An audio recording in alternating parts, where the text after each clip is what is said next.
Bakit daw? Nag-exhibit ka na ba recently? May ongoing ako sa ano? Saan? Sa UP meron. Solo mo? Solo yung sa UP. Naku, hindi nag-imbita, hindi kami na-imbitahan. Ito sold na iba dyan sa pinapakita ko. So mas Ito sold na. mga ilan ang nabenta mong paintings recently? Nung pandemic nga, yun ang ginagawa ko na yung kalaban. More than singing. Isa rin na alternative mo dati eh. Si Yulsen ko bumili sa akin. Nakapala ko siya ng pandemic sa akin.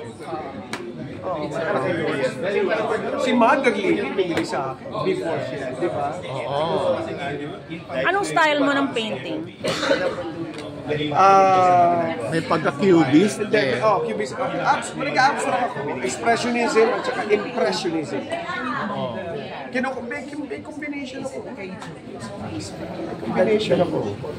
Ayan. Abstract yan. Sinong babae yan? Ayan.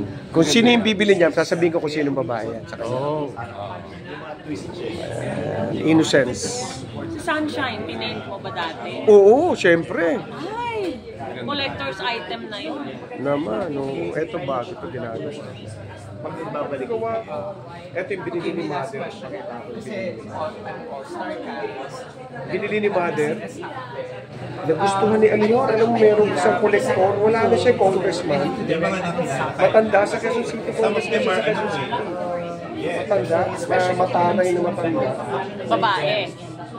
Ito yung picture. Saan yung binili ni Mother? Ito yung binili ni Yun. Ito pa, dalawa. Ayan, dalawa binili niya. Ang ganda.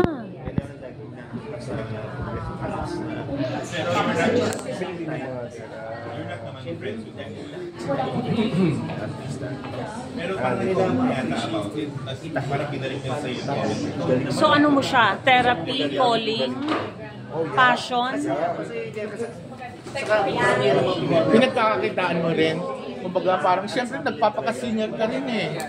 Sa acting eh. Tapos talagang It pays multifaceted better than artist. acting. It pays better. Yeah, in a way, yeah. Kasi minsan may mga tinta akong mabilis ko lang ginawa. Biglang pinresyo ako lang gano'n. Kailangan gamitin mo yung talent na binigay sa'yo ng Diyos. Kung hindi kukunin niya. Kailan ba nagsimula ito? Teenager ka pa lang? 20s? Grade school. Laman ng notebook. Parang ganun din si Pen. Calling niya. Si Penda, 2 years old, 3 years old siya noon eh. Nung mag-umpis siya mag-drawing. Ang dami pala sa showbiz ng mga secret painter. Alam mo, yung sa tinutulungan ko yung exhibit ko sa New Star, sa Cebu, New Star Hotel, Casino. Ang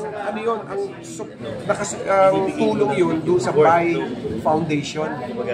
Ang si Lito Gruet, doon siya, Battle Against Ignorance.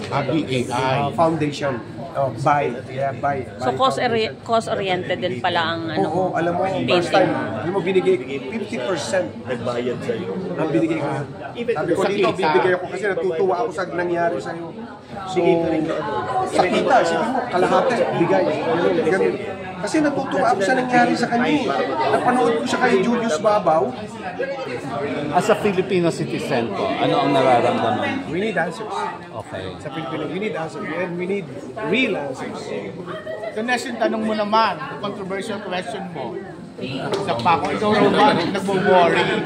Maganda sa, siyempre, may partner, may instruction, may mga controversial. Ayan! Sabi ko na! Love you! God bless you guys! I love you! Isa na lang po hindi connected. May plano kang tumakbo next election para at least maitama ang sistema. Yun na lang po. Ayaw.